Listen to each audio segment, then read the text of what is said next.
안녕하세요. 오늘도 사연살롱을 찾아주셔서 감사합니다. 서울에 살고 있는 40대 여성이에요. 가지 많은 나무에 바람 잘 날 없다는데 저희 집은 자식이라고는 딸랑 딸만 둘인데도 하루도 조용할 날이 없네요. 사실 그런 데는 나름의 이유가 있어요. 여러 가지 복합적인 이유가 있겠지만 주는 저희 집 트러블 메이커인 두 남자 때문이에요. 바로 무등산 호랑이 친정 아빠와 부산 갈매기, 제 남편이죠. 별명만 들어도 아시겠지만 두 남자는 지역 감정이 있는 상반된 두 지역 출신이에요. 그래서 늘 삐걱거리죠. 제 남편이 결혼 허락을 받으러 저희 집을 찾았던 그날부터 지금까지 쭉이요. 남편이 저희 집을 찾았던 그날, 하필 TV에선 기아와 롯데의 야구 중계가 흘러나오고 있었어요.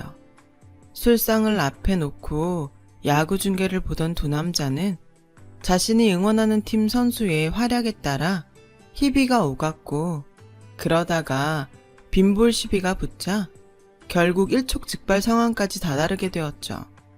어지간하면 결혼 허락을 받으러 온 처지에 장인 기분을 맞춰줄 법도 한데 제 남편은 그런 성격이 아니었어요. 부산 스타일의 육두문자를 날리며 상대 선수를 조롱했고, 그 말을 들은 저희 아빠는 걸쭉한 남도 스타일 욕으로 맞받아치며 눈에 불을 켜셨죠. 그래도 두 남자 모두 성인인데 뭔 일이야 있겠냐 했던 저와 엄마는 주방에서 과일을 깎고 있었는데 그 순간 우당탕 하는 소리와 함께 술상이 현관 앞까지 날아가지 뭐예요. 심상치 않은 조짐에 거실로 나가보니 글쎄 거실 벽에 시뻘건 골뱅이 무침 국수사리가 미친년 머리카락처럼 사방에 붙어있고 바닥엔 깨진 술잔과 술병이 쓰러져 있더군요. 그보다 더 가관인 건 두 남자였어요. 서로 멱살을 잡고는 죽일 듯 서로를 노려보고 있더라고요. 아, 그 순간 이 결혼은 물 건너갔다 생각했어요.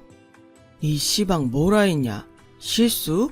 저것이 고의가 아니고 실수면 시방 나가 네 뺨따구를 쳐도 그것은 고의가 아니고 실수인 것이여. 근께 눈깔 똑바로 뜨고 봐라잉. 아, 뭐라카노. 아버님이 뭘 좀 몰라가 그락하는 건 그냥 넘어가 드릴 수 있는데 지가 잘못 봤다카는 건 좀 아이라고 생각합니다. 사과이소. 그날 TV에서 기아와 롯데 선수들의 벤치 클리어링 장면이 흘러나오는 동안 우리 집 거실에선 장인과 사위의 멱살잡이 장면이 연출되었답니다. 엄마와 저는 믿을 수 없는 상황에 그저 두 눈만 의심할 뿐이었죠. 어린 여동생은 경찰을 불러야 한다고 전화기를 들고 설쳤고, 두 남자는 1시간 가까이 서로의 멱살을 쥔 채 기싸움을 이어나갔어요. 결국 참다 못한 엄마는 세숫대야에 물을 떠와 두 사람한테 확 뿌리고는 소리치셨죠. 둘 다 그만 못해, 이 미친 망아지 새끼들아! 이후 엄마의 입에서는 개나리, 미나리는 명함도 못 내밀 거친 욕설이 흘러나왔고, 그 욕을 고스란히 듣게 된 두 남자는 휘둥그레진 눈으로 마른 침만 꼴깍 삼켜야 했어요. 난생 처음 엄마의 신기에 가까운 욕설을 듣게 된 여동생은 연신 대박을 외쳐댔고요. 이미 일찌감치 이모들을 통해 엄마의 과거를 알고 있던 저는 남편한테 창피해 고개만 푹 숙이고 있었죠. 사실 저희 엄마가 소시적에 껌 좀 씻던 분이거든요. 신혼 초에 이 사실을 알게 된 아빠는 저희 외가를 찾아가 외할아버지한테 명백한 사기 결혼이라고 땡깡을 부리기 일쑤였다고 하더라고요. 그런 엄마가 조신한 여성으로 거듭난 건 제가 태어나고부터였대요. 엄마가 되기 위해 스스로를 다잡은 거죠. 아무튼 엄마의 커밍아웃 덕분에 그날의 싸움은 조용히 끝났고 남편은 무사히 돌아갈 수 있었어요. 하지만 아빠는 이 일로 결혼을 반대하고 나섰죠. 나가 눈에 흙이 들어가기 전까정은 그놈하고 네 결혼은 없는 것이여. 아가, 그랑께 똑똑히 들어라잉. 네 아베 죽이고 결혼을 하든 딴 놈을 찾든 택일려야 할 것이여. 알아듣겄냐? 천천벽력 같은 소리에 전 차라리 굶어 죽겠다고 단식을 시작했고, 처음엔 눈 하나 깜빡 안 턴 아빠는 제가 일주일 가까이 식음을 전폐하자 흔들리기 시작하셨어요. 엄마가 딸 자식 잡는 남편이랑은 더는 못 산다고 가방을 싸들고 친정으로 가겠다고 엄포를 놓은 것도 아빠가 꼬리를 내리는데 한몫을 했고요. 결국 아빠는 남편을 받아들이기로 했죠. 하지만 그냥 받아주는 건 안 되고 남편이 먼저 사과를 하고 앞으로는 야구 경기를 볼 때 특정 팀에 대해 욕설을 하지 않겠다는 약속을 해야 이 결혼을 승낙해 주겠다고 조건을 다셨어요. 아빠의 요구 조건을 들은 남편은 일단 사위된 입장으로서 장인 멱살을 잡은 잘못에 대해서는 사과하겠지만 아버님 또한 특정 팀을 일방적으로 폄하하는 행동은 하지 말아달라고 맞섰죠. 그러자 중간에서 이 상황을 조율하던 엄마는 특단의 조치를 내렸어요. 앞으로 이 집에서 두 사람은 평생 야구 중계를 볼 수 없어. 더 이상 토달면 나도 못 참아. 알았어? 엄마의 결정에 아빠와 남편은 황당한 표정이었지만 결국은 받아들였어요. 그렇게 힘겨운 과정을 거친 끝에 우리는 결혼 허락을 받았고 그해 가을에 결혼식을 하기로 했어요. 하지만 얼마 뒤 또다시 위기가 찾아오고 말았어요. 문제는 결혼식을 어디서 하느냐였어요. 시댁에서는 부산에 내려와 했으면 했고 친가에선 광주로 내려오라고 했거든요. 정작 저희도 그렇고 시댁은 서울에 있는데 말이죠. 아빠는 마음에도 안 드는 사위한테 귀한 딸을 주는 것도 못마땅한데 이 정도 배려도 못 해주냐고 남편을 불러다 항의했고 시댁에선 저를 따로 불러 원래 이럴 땐 시댁에 맞추는 거라고 친정 부모님을 설득하라고 하시더라고요. 이번엔 장인과 사위의 싸움이 아니라 집안 된 집안 싸움이라 엄마도 뭐라고 할 상황이 아니었어요. 그렇게 시간이 흐를수록 제 속은 타들어갔어요. 차라리 말도 많고 탈도 많은 결혼을 포기하는 게 낫겠다 싶을 정도로요. 그래서 남편을 만나 차라리 헤어지자고 말을 꺼냈어요. 그러자 고개만 푹 숙이고 있던 남편이 그러더군요. 치아라, 결혼식 안 하면 된다 아이가. 니 맘 단단히 묵으라. 오빠야가 알아서 한다. 그리고는 양가 부모님을 한자리에 모시고는 폭탄 선언을 했어요. 됐고 결혼식은 서울서 합니다. 오실 분은 오시고 못 온다 하는 분들은 오지 말라 카이소. 안 된다 카모 결혼식 안 할랍니다. 둘이 가가 혼인신고하고 바로 살랍니다. 남편의 일방적인 선언에 양가 부모님은 못마땅해 하셨지만 결국 남편 뜻에 따라 서울에서 하는 걸로 결정이 됐어요. 결혼식 당일 결혼식장 앞에는 부산과 광주에서 올라온 관광버스로 가득했고 덕분에 결혼 비용 지출은 늘었지만 무사히 식을 치를 수 있었어요. 지금도 그때 결혼식 사진을 보면 양가 친인척분들의 표정이 좋지는 않아요. 그래도 뭐 어쩌겠어요. 감사하고 죄송했지만 우리 결혼식을 치른 것만으로 다행인걸요. 힘겨운 결혼식 후에도 아빠와 남편은 사사건건 시비가 붙었어요. 특히 선거철이 되면 상황은 거의 진돗개 하나 발령 상태에 준하는 수준이었죠. 아빠와 남편은 얼굴이 마주칠 때마다 열을 올리며 정치 얘기를 꺼냈고 식구가 모여 밥을 먹다가 숟가락이 날아가기도 부지기수였어요. 결국 이번에도 엄마가 나서서 상황을 정리하기에 이르렀죠. 밥을 먹다 숟가락을 놓은 엄마는 종이와 펜을 들고 와 뭔가를 적기 시작했어요. 종이에는 가정준칙, 이라고 적혀 있었죠. 엄마는 제1조항에 이렇게 써넣었어요. 가족들이 모인 공간에서 정치 관련 발언을 금한다. 어길 시 이혼. 그리고는 종이를 거실 벽 중앙에 떡하니 붙여놓으셨죠. 아빠와 남편은 말도 안 된다고 항의를 했지만 엄마 성격을 아는 두 남자는 이내 꼬리를 내리고 받아들이기로 했어요.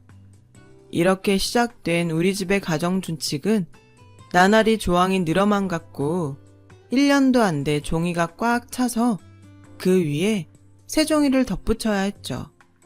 동생은 이러다 똥 싸는 것도 금지될 판이라며 아빠와 제 남편을 놀려댔어요. 그쯤 되자 두 남자 입에서 불만이 터져 나오기 시작했어요. 아따, 나가 내 집서 뭔 말을 못해요. 이것이 집이여? 감옥이제? 저 스글놈이 확 되져불던가 나가 되져불던가 둘 중 하나가 죽어야 돼야. 저희 남편도 친정에 갈 때마다 인상 쓰며 꿍얼대기 마찬가지였어요. 천지 삐까리가 여잔데 내 만다꾼 니랑 결혼을 해갖고 이 지랄을 하고 사노. 미쳤다. 장인과 사위 관계가 이렇다 보니 저 역시 친정을 찾는 일이 점점 줄게 되었어요. 그러던 어느 날 생각지 못한 일이 터지고 말았죠. 남편이 명예퇴직을 당한 거예요. 늘 자신만만해하던 남편은 그 일로 충격이 컸는지 기가 많이 죽었고 그런 남편을 보고 있자니 걱정이 됐어요. 그런데 어떻게 알았는지 아빠가 저희 집에 찾아오셨지 뭐예요. 아빠는 방에서 이불을 싸매고 누워있던 남편을 깨우며 소리쳤어요. 이 스글로마, 잠이 쳐 오냐? 나가서 공사판을 떼어도 시원찮을 판에 나가 딴 것은 참아도 내 새끼 굶기는 것은 보들 못혀. 나가 이런 꼴 보자고 딸다시 키워? 니깟 놈한테 줬는 줄 아냐? 똑똑히 들어라잉. 앞으로 3개월 안에 직장 못 들어가면 니는 내 손에 죽어. 내 새끼 눈에 눈물 나도 닌 내 손에 죽어. 그니께 나가서 도둑질을 하든 트럭을 몰든 돈 벌어와야. 안 있나고 뭐하냐? 울고 싶은 사람 뺨치는 격으로 아빠는 남편을 자극했고 아기 바친 남편은 그날로 자리를 털고 일어나 일자리를 구하기 시작했어요. 하지만 나이 40에 새로운 일자리를 구하는 건 쉽지 않았어요. 그렇게 시간이 흘러가던 어느 날 남편이 화난 얼굴로 집에 왔더라고요. 드디어 취직을 했다면서요. 뭐? 덤프트럭 기사? 아빠가 한 말 때문에 그래? 자기가 그런 일은 어떻게 해? 남편은 처음엔 버스라도 몰 생각으로 운전면허 학원에 갔다가 거기서 트럭 기사 수입이 꽤 짭짤하다는 얘기를 듣고 바로 등록을 했다고 하더라고요. 내 모르나? 내 부산 갈매기다. 내 일이 안 죽는다. 트럭 몰아가 돈 왕창 벌어다 안겨줄 기다. 그래가 고막 확 장인 코를 눌러줄 기다. 니 지키봐라. 내 하나 못하나. 대학 졸업 이후 책상 앞에 앉아 펜대만 굴리던 남편은 그렇게 덤프트럭을 몰게 되었고 전국을 돌며 운전을 했어요. 사위가 트럭을 몬다는 소식을 접한 아빠는 한숨을 푹 쉬셨지만 그래도 식구 굶기지 않으려고 애쓰는 모습에 더 이상 뭐라고 하지 않으셨죠. 처음엔 돈 때문에 시작한 일이었지만 남편은 의외로 이 일이 마음도 편하고 좋다고 하더라고요. 다만 남들 자는 새벽 시간에 일찍 현장으로 출근해야 해서 아침잠이 많은 남편으로선 많이 힘들어했어요. 한 성격 하는 사람이 중간 소개업자들의 횡포를 참는 것도 힘든 일이었고요. 그래도 마지막 기회라는 생각으로 남편은 잘 버텨주었죠. 그렇게 남편은 덤프트럭 기사로 5년 넘게 일하고 있어요. 그 사이 저랑 7살 차이가 나는 여동생은 지인 소개로 만난 남자와 결혼을 하겠다며 집에 데리고 왔어요. 예비 제부는 명문대 출신으로 대기업에 다니는데 키도 크고 인물도 좋더라고요. 게다가 매너도 좋고 저희 아빠한테는 어찌나 아들처럼 살갑게 굴던지 제 남편과 엄청 비교가 될 정도였죠. 처음 처가에 인사드리러 온 날 장인의 멱살을 잡았던 큰 사위와 다르게 고급 양주를 사들고 와선 아빠 말에 고분고분하게 구는 둘째 사윗감이 아빠는 마음에 드셨던 모양이에요. 입에 침이 마르도록 예비 둘째 사위를 칭찬하는 걸로도 모자라 눈에 가시인 제 남편과 대놓고 비교를 하기 시작했죠. 안 그래도 큰 사위가 덤프트럭 모는 걸 못마땅해 하던 참이라 더 그랬나 봐요. 예전 같으면 당장 달려들 남편이었지만 시련을 겪으면서 성질이 많이 죽은 건지 아니면 둘째 제부의 스펙 앞에 기가 눌린 건지 남편은 술잔만 기울였어요. 그 모습을 지켜보는 제 마음도 편치 않더라고요. 그런데 친정을 나서자마자 남편이 그러는 거예요. 자식이 저거 뭐 있는데? 싸한 게 뭐 있어 저거. 남편은 예비 제부한테 뭔가 구린 게 있는 것 같다며 트집을 잡기 시작했어요. 당신 그거 자격지심이야. 있긴 뭐가 있어. 사람 능력 있고 깔끔하고 누가 봐도 1등 남편감인데 괜한 분란 일으키지 말고 그만해. 당신이 그럴수록 당신만 초라해져. 아니다. 저거 분명 뭐 있다. 딴 사람은 다 속여도 내는 못 속인다. 지켜봐라. 내가 찾나 못 찾나. 남편의 이런 반응에 그동안 잊고 살았던 오래전 일이 떠올랐어요. 사실 제가 남편과 사귀게 된 것도 바로 남편의 이런 의심 때문이었거든요. 당시 저는 대학을 막 졸업하고 작은 광고회사에서 카피라이터로 일하고 있었어요. 대학 시절부터 사귀던 남자친구는 취업을 준비하고 있었고요. 데이트 비용과 남자친구의 용돈은 먼저 사회생활을 시작한 제가 감당하고 있던 터였죠. 그래서인지 남자친구는 취업 준비로 바쁘다는 핑계를 대며 주말에 하루 정도 데이트하는 것 외에는 저와 만나려고 하지 않았어요. 남자 체면에 그럴만도 하다고 생각했고 또 취업 준비 중에 시간을 많이 뺏기도 뭐해서 저도 그러려니 하고 있었죠. 그날은 만난 지 1000일이 되는 날이어서 오랜만에 패밀리 레스토랑에 가서 칼질도 하고 2차로 맥주를 마시러 단골 호프집에 들린 참이었어요. 저는 1000일 선물로 준비한 전자사전을 남자친구한테 건넸죠. 남자친구는 당황하며 자기는 아무것도 준비를 못했다고 미안해하더라고요. 형편을 다 아는 처지에 선물까지 바라진 않았지만 그래도 손편지 정도는 써줄 수 있는 거 아닌가 싶어 좀 서운하긴 했어요. 미안, 내가 취직하면 그때 10배로 갚아줄게. 그러니까 조금만 기다려줘.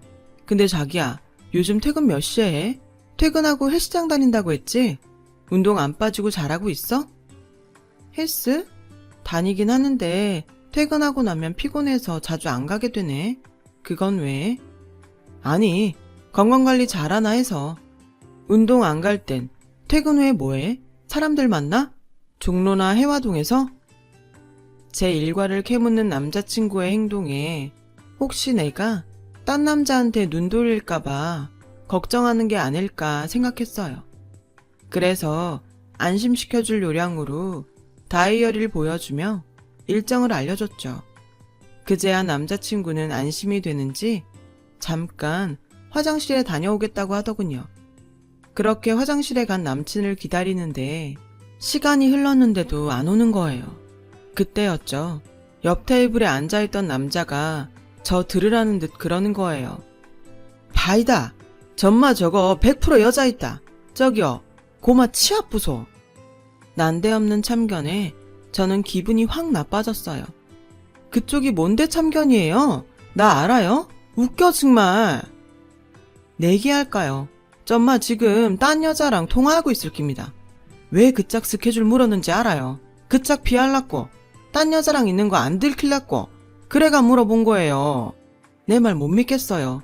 못 믿겠으면 같이 가 확인할까요? 황당하긴 했지만 듣고 보니 그런 것 같기도 했어요. 사실 근래 들어 남자친구가 자꾸 어디냐고 문자를 자꾸 보내왔거든요. 처음에 만나고 싶어서 그러는 줄 알고 기대를 했는데 정작 보자고 하면 저도 모르는 친구들 이름 대며 친구들이랑 같이 있어서 안 된다고 그랬고요. 게다가 일주일에 한 번 외에는 저랑 만나지도 않고 말이죠. 그래서 계속 의심만 하느니 미친 척하고 이 남자 말대로 확인하자 싶어서 같이 건물 내 화장실로 갔어요. 그랬더니 화장실 안에서 남자친구 목소리가 들리더라고요. 누구랑 통화를 하는 것 같았어요. 나도 보고 싶지. 지금? 지금은 누구 만나고 있는데? 아니, 승철이라고 대학 동기. 그럼 내가 1시간 뒤에 너희 집 근처로 갈게. 너 주려고 선물도 샀거든. 전자수첩. 무리하긴 별것도 아닌데 뭐. 맙소사. 이놈이 글쎄 양다리를 걸치고 있지 뭐예요. 게다가 내가 사준 전자수첩을 딴 여자한테 선물로 주겠다니. 정말 기가 차더라고요. 당장 들어가 한바탕 하려는데 그 순간 같이 온 남자가 선수 쳐서 남자 화장실로 들어가는 거예요. 그리고 니네 욕설과 사람 패는 소리가 들리더라고요. 네가 사람이가 그러고 살고 싶나? 와, 네 같은 쓰레기는 처음 본다. 여자한테 물부터가 피 빨아 처먹고 처녀 선물 받은 것도 딴 년한테 준다고. 닌마 도저히 안 되겠다. 밖에서 듣고 있는데도 마치 눈앞에서 남자친구가 얻어 터지는 게 느껴지더라고요. 비참하게 그 소리를 듣고 있는데 잠시 뒤 남자가 밖으로 나왔어요. 그리곤 제게 그러더라고요. 봤죠? 이래도 내가 틀렸다 할 거예요. 전마 저거 완전 파이다. 그래서요. 당신이 뭔데 내 일에 상관이에요. 내가 우습게 보여요? 왜 나서서 사람 꼴 우습게 만들어요? 당신이 나한테 뭔데? 몰라요. 내 그쪽한테 뭐 좀 대볼라고 일하는 거 모르겠어요. 남잔요. 관심 없는 여자한테 눈도 안 줘요. 그 짝이랑 나랑 지금까지 3번 마주쳤어요.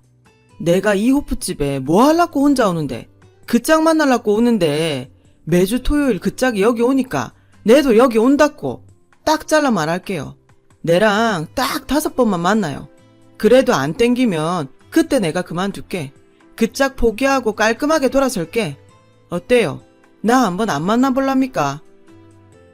어느 날 갑자기 나타나 나이 3년 연애를 박살내곤 돌직구로 고백한 이 남자가 바로 지금의 제 남편이에요.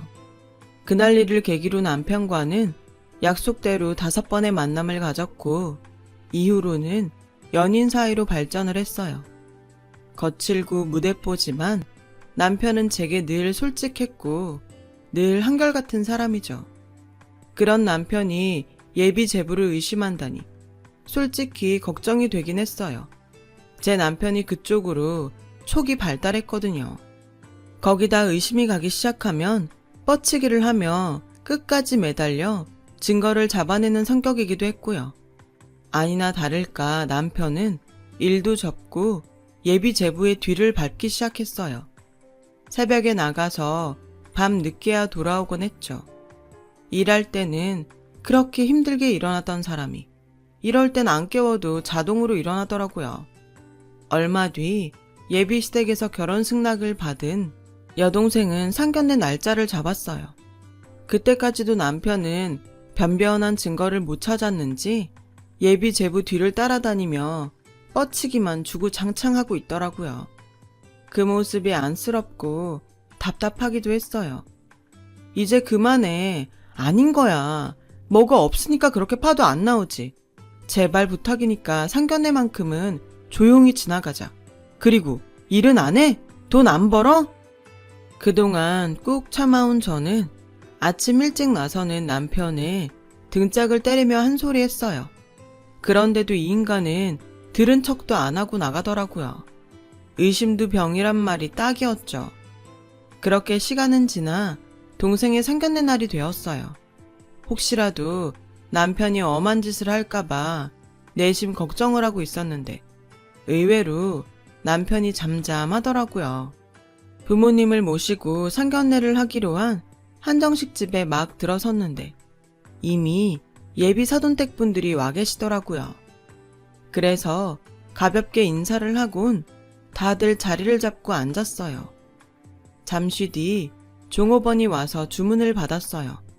그런데 남편이 한 사람 더 올 거라면서 1인분을 더 주문하더라고요. 저는 소리 죽여 남편한테 물었죠. 누가 오는데? 그러자 남편이 보면 안다면서 입을 꾹 다물더라고요. 음식이 나오기 전까지 양가 부모님은 화기애애하게 결혼 진행에 대해 얘기를 나누셨어요. 그런데 그 와중에도 제 남편은 마주 앉은 예비 제부를 노려보며 마치 링 위에 올라 시합 시작을 기다리는 복서처럼 때를 기다리고 있지 뭐예요. 순간 머리카락이 쭉 펴 서더라고요. 그간 살면서 경험한 바로는 잠시 뒤 제 남편이 뭔가 사고를 칠 게 불보듯 뻔했거든요. 그리고 잠시 뒤 남편 핸드폰으로 문자가 왔어요. 문자를 확인한 남편은 그제야 때가 왔다는 표정으로 입을 열더군요. 실례지만 제가 한 말씀 드려도 될까요? 암만 생각해도 저는 이 결혼은 아이라고 생각합니다. 자, 진정들 하시고 사람 얘기는 끝까지 들어봐야 한다 아닙니까? 형부로서 내는 내 처제를 전마한테 줄 수가 없다고 생각합니다. 이유는 전마 스스로 잘 알고 있다 아닙니까? 야, 네 입으로 부르라. 존말할 때 한 점의 의욕도 없고로 똑똑히 다 부르라. 안 그러면 내 못 참는다. 남편의 느닷없는 경고에 분위기는 싸해졌어요. 여동생은 금방이라도 눈물이 터질 것 같은 표정이었죠. 저희 아빠는 주먹을 불끈거리며 제 남편을 노려보고 있었고요. 예비 제부는 영문을 모르겠다는 표정으로 도대체 자기한테 왜 이러냐고 되묻더군요. 그러자 남편이 목줄 풀린 도사견처럼 달려들어 예비 제부의 멱살을 쥐었어요. 그러자 아빠가 버럭하셨죠. 시방 뭐하는 짓이여? 저 썩을 놈이 또 지랄이여. 이 미친놈아, 그 손 안 놓냐? 아버님, 나 좀 믿어봐요. 이놈 여자 있어요. 살림 차려놓고 그 집사 여자랑 처 살고 있다고요. 임마, 말해라. 존말할 때 말해라. 니 귀신은 속여도 내는 못 속인다. 쌍문동 땡땡아파트 119동 1203호. 여자 이름은 정유경이. 맞제? 니 그 여자랑 2년 동거했고 그전엔 직장 동료랑 반년 살았제? 놀랐는갑네. 그랄기야. 내 좀 한다. 니 어제도 그 집에서 자고 왔제? 경비 아저씨가 극하더라. 니들 신혼부부라고. 니 단다해 들으라. 내 니 같은 놈들 잡아먹는 저승사자다. 내 딴 건 몰라도 내 식구들, 특히 여자들 건드리는 놈은 용서 못한다. 니 오늘 저승 구경 한번 가보자. 말이 끝나기가 무섭게 남편은 예비 제부한테 주먹을 날리려고 하더라고요. 예비 사돈 부부는 달려들어 주먹은 막았지만 제 남편은 끝까지 잡은 멱살을 놓지 않았죠. 그때였어요. 음식을 들고 들어오던 종업원이 홀 안에서 벌어진 상황에 비명을 지르며 음식 접시를 떨어뜨리곤 도망갔고 뒤이어 웬 젊은 여자가 안으로 들어왔어요. 유경씨 왔어요. 남편은 그제야 멱살을 놓으며 여자를 반갑게 맞았어요. 여자의 등장에 예비 제부는 귀신이라도 본 사람처럼 놀라더군요. 자기야, 이게 무슨 상황이야? 정말 놔두고 딴 여자랑 결혼하는 거야? 말해봐, 어떻게 된 거냐고. 여자는 손을 바들바들 떨며 소리쳤고 예비 제부는 눈알을 굴리며 버벅댔어요. 자기야, 그게 아니라... 미안. 그 모습에 여동생은 울음을 터뜨렸어요. 그러자 상황 파악이 깨끗하게 끝난 저희 아빠는 무등산 호랑이로 변신해 예비 제부한테 달려들었죠. 니 미럴? 니가 사람 새끼여? 니가 시방 내 새끼 눈에서 눈물을 뽑아야. 아들, 뭐하냐? 저 시기 당장 조져불어. 아빠의 말이 떨어지기가 무섭게 남편은 예비 제부한테 정광석화처럼 빠른 주먹을 연타로 날렸어요. 그 옆에선 저희 아빠가 찰지고 리듬감 있는 전라도 욕으로 마치 랩을 하듯 끊임없이 퍼부어댔고요. 예비 안사도는 자기 아들 죽는다며 저희 아빠와 제 남편한테 욕을 해댔고, 그 모습에 광분한 저희 엄마는 껌 씹던 시절로 돌아가 안사돈을 욕설로 넉다운 시켜버렸죠. 동생은 울고 형부는 패고 아빠는 욕 랩에 엄마는 욕 트로트. 저를 제외한 온 가족이 다이나믹한 무대를 장식했고, 이 모습을 구경하려는 식당 직원들과 손님들로 입구는 꽉 막혀서 예비사돈 식구들은 도망도 못 가고 안에 갇혀 있었죠. 한바탕 난리를 끝낸 우리 식구들은 친정에 모여 짜장면에 탕수육을 먹었어요. 상견례장에서 엄청난 시련을 당한 여동생은 질질 짜며 안 먹겠다고 했지만 남편이 기어이 끌고 나와 입에 짜장면을 밀어 넣었죠. 그러면 안 돼. 먹고 잊으라. 형부가 깔쌈한 놈으로 다 소개해주게. 니는 잘 묻고 잘 싸고 그놈아만 잊으라. 그러면 다 된다. 내 못 믿나? 남편은 자신감 충만했던 예전의 모습으로 돌아와 동생을 위로했어요. 아빠는 그런 사위의 짜장면 그릇에 슬그머니 탕수육을 올려주셨죠. 근데요, 아버님, 아까 지한테 뭐라 했죠? 아들이라고 했든가. 고마 잘못 들었나 싶은데. 아따, 급헌디 뭔 말을 못혀. 쓰잘데기 없는 소리 말고 싸게 처묵어. 면 부르면 맛없은께. 아빠는 창피했는지 얼굴이 벌겋게 달아올라서는 짜장면을 드셨어요. 남편은 씩 쪼개면서 아빠가 건네준 탕수육을 맛있게 먹었죠. 그리고 나중에 엄마한테 들은 얘긴데 제 남편이 실직했다는 소리를 들었을 때 아빠가 그러시더래요. 그놈이 자존심 세고 성격이 센 놈이라 이대로 두면 영영 못 일어날지 모른다고. 사위도 아들인데 어떻게든 살려야 하지 않겠냐며 바로 저희 집으로 달려가셨다고요. 남편의 성격을 아는 아빠는 위로보다는 승부욕을 돋게 해서 털고 일어나게 하려고 제 남편을 자극했던 거예요. 덕분에 남편은 털고 일어났고 다시 예전의 모습으로 돌아온 거죠. 10년 결혼 생활을 하는 동안 남편도 저희 아빠도 이제는 끈끈한 부자 사이가 되었어요. 물론 여전히 최고의 투수가 선동열이냐 최동원이냐를 두고 싸우지만요. 아빠 말대로 둘 중 하나가 죽어야 장인과 사이의 싸움은 끝나겠지만 그래도 전 오래도록 두 사람의 싸움을 보며 징글징글하게 살고 싶어요. 제겐 너무도 사랑스러운 두 남자니까요. 지금까지 제 사연을 들어주셔서 감사드려요. 여러분, 사연 댓글에 응원과 현명한 조언 부탁드려요. 좋아요와 구독은 저에게 큰 힘이 됩니다. 오늘도 좋은 일 가득하세요.